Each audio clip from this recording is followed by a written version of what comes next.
নারায়ণগঞ্জ সোনারগাঁ উপজেলায় গরুর পচা মাংস বিক্রির দায়ে এক ব্যবসায়ীকে ২০,০০০ টাকা জরিমানা করেছেন ভ্রাম্যমাণ আদালত।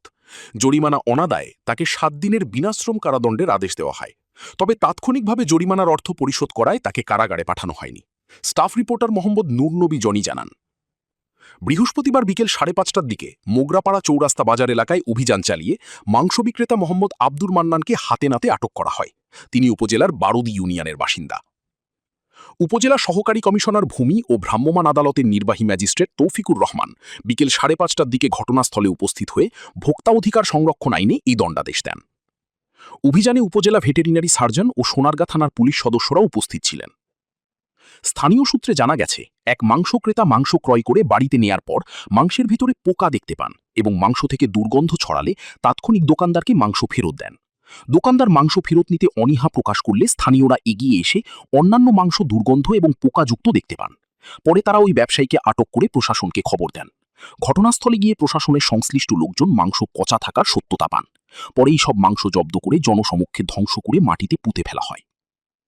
উপজেলা সহকারী কমিশনার ভূমি ও নির্বাহী ম্যাজিস্ট্রেট তৌফিকুর রহমান বলেন, পশু জবাই ও মাংসের মান নিয়ন্ত্রণ আইন অনুযায়ী ওই ব্যবসায়ীকে ২০,০০০ টাকা জরিমানা করা হয়। এছাড়া জব্দকৃত পচা মাংস মাটি চাপা দেওয়া হয়েছে। এ সময় তিনি আরও বলেন, জনস্বাস্থ্যের জন্য ক্ষতিকর এ ধরনের অপরাধের বিরুদ্ধে কঠোর ব্যবস্থা নেওয়া হবে। তাৎক্ষণিকভাবে ২০,০০০ টাকা অর্থদণ্ড করেছি এবং জরিমানা আদায় করা হয়েছে। পাশাপাশি আমরা সতর্কতামূলক ব্যবস্থা হিসেবে আমরা সবাইকে বলে, আশেপাশে যারা অন্য যারা তাদের সকলকে আমরা সতর্ক করে যাচ্ছি।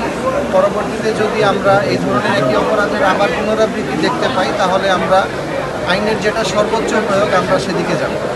তো এই ধরনের আসলে এখানে যে ধরনের কাজ হচ্ছিল বা যে ধরনের মাংস বিক্রি হচ্ছিল, এই ধরনের প্রতারণা আসলে নৈতিকতার মানদণ্ডে একেবারেই জঘন্যতম একটি অপরাধ।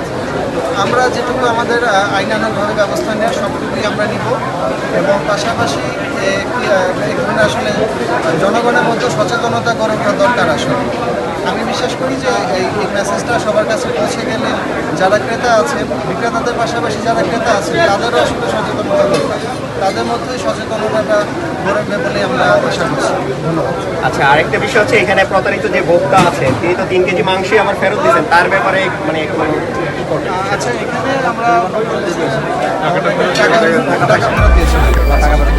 অসংখ্য ধন্যবাদ। Thank you.